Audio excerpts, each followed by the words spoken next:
السلام عليكم ورحمة الله وبركاته. اللهم صل وسلم وبارك على سيدنا محمد.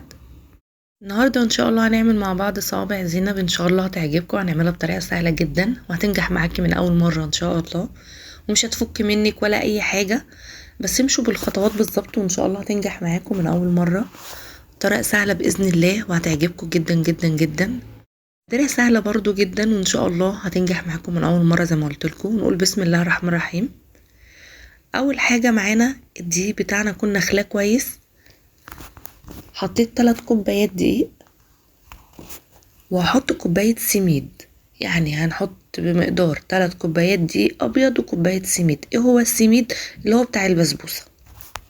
وهنحط ربع معلقة خميرة وذرة ملح. وهنحط دلوقتي بصي 4 معالق زيت، يعني بمقدار ربع كوباية صغيرة. تمام. ومعلقة سكر.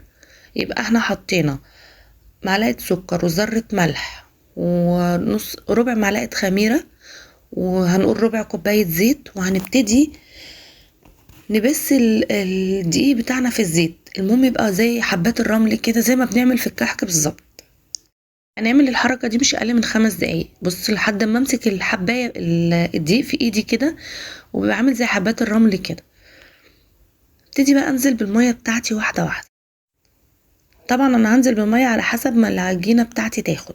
انا اول حاجة معايا كوباية مية، هبتدي انزل يعني النص الاول، وبعد كده ابتدي انزل بالنص التاني. انا خدت معايا كوبايه الميه كامله لحد ما بقت زي ما انتوا شايفينها كده. هي طريه وما بتلزقش، وفي نفس الوقت يعني ايه خفيفه.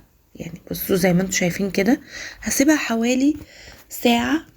هغطيها كويس واسيبها حوالي تخمر حوالي ساعه او ساعه ونص، لان احنا في الشتاء طبعا. فهسيبها حوالي ساعه ونص تخمر وارجع لها تاني. بصوا هنا العجينه يعني زادت شويه، مش كتير طبعا لان احنا حاطين خميره لا تذكر، يعني ربع معلقه صغيره. بس طبعا العجينه بتاعتي سهله التشكيل. يعني هي العجينه بتاعتي بصراحه ممتازه. لو جربت الخطوات دي هتنجح معاكي بجد العجينه، وما فكتش ولا اي حاجه. هنا قطعت الكحك اللي انتوا عارفينها. هبتدي اجيب قطعه من العجينه بتاعتي واحطها وافردها عليها واعملها تطلع شكل ايه صوابع زينب بالظبط. لو ما عنديش القطاعه دي اللي بيتم، بس اهم حاجه بقفلها من الناحيتين عشان ما تفكش مني في الزيت. لو ما عنديش القطاعه دي اللي يتم، ممكن مبشره البصل، ممكن بالمعلقه اللي هي الستانلس دي اللي فيها اشكال. المعلقه اللي بنقلب بيها الاكل بتاعت البطاطس دي. بس بصراحه دي احسنهم، بتدي نفس الشكل بالظبط بتاعت صوابع زينب. لكن بتنفع. انا عملتها بكذا حاجة بصراحة، بس الخطوة ما اتصورتش. حتى هتلاقوني وانا بحمر كده في صوابع زينب في اشكال تانية غير الاشكال دي. احنا العجينة بتاعتنا سهلة، ما فيهاش اي حاجة. عبارة عن دقيق وسميد ومية ومعلقة سكر ونص معلقة ربع معلقة خميرة وذرة ملح وربع كوباية زيت. بس هي دي المقادير المظبوطة الصح. في طاسة فيها زيت غزير، وهبتدي انزل بس ما يكونش سخن قوي، يعني يكون الزيت سخن بس مش للدرجه. هبتدي انزل بصوابع زينب بتاعتي. انا بعمل ايه الكميه اللي انا هحمرها، ما كنش عامله غيرهم. وبعد ما بطلع دول بطلع اعمل غيرها يعني. لان طبعا لو انا عملتهم كلهم مره واحده الخميره هتخمر العجينه هتخمر مني وهتفرش مني في الزيت. لا انا بعمل على قد ما انا محتاجه في الصينيه، وارجع اطفي واعمل تاني وافتح كده يعني. بعملهم واحده واحده. انا هنا بحمر وبحطهم على جنب بس لحد ما خلص الكميه كلها، وابتدي احط في الشربات بتاعي. الشربات طبعا انا ما صورتوش عشان هو سهل، عباره عن كوبايتين سكر وكوبايه ميه. واول لما بتغلي غلوه بنزل عليهم بعصره ليمونه. ولازم الشربات يبقى تقيل. طبعا انت بتحمريها اللون اللي انت عايزاه واللي انت بتحبيه. صوابع زينب من اول واحده لاخر واحده هتطلع مقرمشه معاكي ان شاء الله، بس لو مشيتي على الخطوات بتاعتي بنفس الطريقه. بصوا هنا انا بحمر الحاجه شويه زياده. زي ما انتوا عارفين انا بحب الحاجه متحمره شويه. وباذن الله باذن الله هتنجح معاكي من اول مره، ومش هتفتح في العجينه ولا اي حاجه. زي ما قلت لكم المقادير سهله وبسيطه وما فيهاش اي حاجه صعبه. احنا كل الموضوع ان احنا نمشي بس على المقادير بالظبط، والميه بننزل بيها. انا الميه من كوبايه لكوبايه ربع على حسب الدقيق. انا ما احتاجتش الا كوبايه ميه واحده. انتي على حسب الدقيق بتاعك، ولما تحسي ان العجينه لمت معاكي هي كده خلاص بالظبط مظبوطه. يعني ما نزودش الميه قوي. وممكن تستبدلي بدل الميه لبن، بس انا حبيت ان انا اعمل حاجه اقتصاديه وموفره. لو حابه تحطي بدل الميه لبن براحتك خالص. وما نزودش الخميره خالص، انا حطيت ربع معلقه صغيره للسبب لو زودنا الخميره هتفرش مني جدا في الزيت وهتخمر جامد، وانا مش عايزه كده. انا عايزه العجينه تفضل زي ما هي ما بتكبرش، عشان حتى لما اجي احطها في الزيت ما تكبرش مني واحس ان الصابع زينه وانا ماسكاه كده تخين وكبير. هنا طبعا العسل انا عاملاه هنزل بصوابع الزينب بتاعتي واقلب تقليبه كده واشيله. تمام، دي اول خطوه. انا طبعا عملت في جزء بس عشان ما اطولش بالتصوير يعني والفيديو يطول. لا انا حبيت اعمل بس جزء. انا هنا حطيته في العسل في الشربات بتاعي وقلبته تقلبتين كده وسبته حوالي دقيقه، وهروح مطلعه. هستنى ان العسل بتاعي يصفى خالص.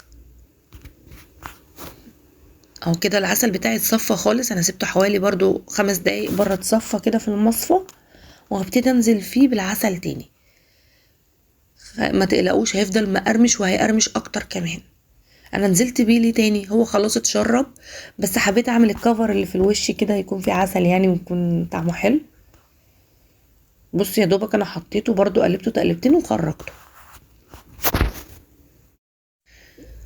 شايفين الطريقه؟ مفيش اسهل من كده بجد، الطريقه سهله قوي ومش متعبه ولا اي حاجه. وعلى فكره بتبقي مبسوطه جدا وانتي بتعمليها وعماله تشكلي. معلش انا الحته دي اتكررت تاني مش عارفه ليه يعني، بس ممكن هي غلطه في الفيديو ان الحته اتكررت تاني. الجزئيه دي يعني ان انا ننزل في العسل تاني اتكررت. بصوا هنا انا حبيت اوريكم برضو واحده كده وانا بعملها. انا بعمل برضو زي ما قلت لكم جزء جزء، واجيب طبق التقديم بتاعي بقى وابتدي اقدم فيه اللي انا عملته. وعلى فكرة عمل لي كمية كبيرة جدا، يعني هو مش الطبق ده بس، لا هو عمل لي كمية كبيرة قوي. وما شاء الله يعني ما قعدتش معايا وخلصت في نفس اليوم. والله جربوا الطريقة دي حلوة وهتعجبكم. انتوا بتشتروها من بره غالية ومش ضامنين الزيت اللي بيعملوا فيه، بجد بيبقى الزيت شكله يعني اقول لكم ايه معلش يعني في اللفظ يقرف. لا انت عارفين الحاجة بتاعتنا نظيفة، والزيت يعني حتى يعني هقول لكم ايه، حتى لو الزيت مش بيبقى غزير زي بتاع بره بس طبيعي انضف واحسن. جربوا ان شاء الله الطريقة دي هتعجبكم، انا عارفة وواثقة من ده. وعايزه اقول لكم والله انا ما بنزلش الحاجه غير لما بكون واثقه فيها، وادوقها قبل ما انزلها واتاكد ان هي كويسه وهتعجبكم، فبروح منزلها على طول. انما انا على فكره وساعات بعمل فيديوهات وبدوق الحاجه واحس ان هي ما بتعجبنيش او طعمها ما عجبنيش، والله بجد ما بنزلهاش. بمسح الفيديو خالص، ببقى تعبانه جدا في التصوير وبقول لا لا مش هنزله. يعني مش هخدع حد بحاجه. لا انا طالما دقت الحاجه وعجبتني وطعمها كويس بروح منزلها، ببقى واثقه ان هي تعجبكم. اتمنى ان انتوا تعملوا اشتراك للقناه وتفعلوا الجرس عشان يوصل لكم مني كل جديد. ولو احتجتوا اي فيديو ولا احتجتوا اي حاجه عرفوني وانا ان شاء الله هعملها لكم. حتى لو طلبت مني حاجه وانا ما بعرفش اعملها صدقوني هدخل واتعلمها وهعملها مع بعض ونتعلم مع بعض. مش عيب ان انا ما اكونش اعرف اعمل حاجه واتعلم. بس اتمنى ان انتوا تدعموني وتشتركوا في القناه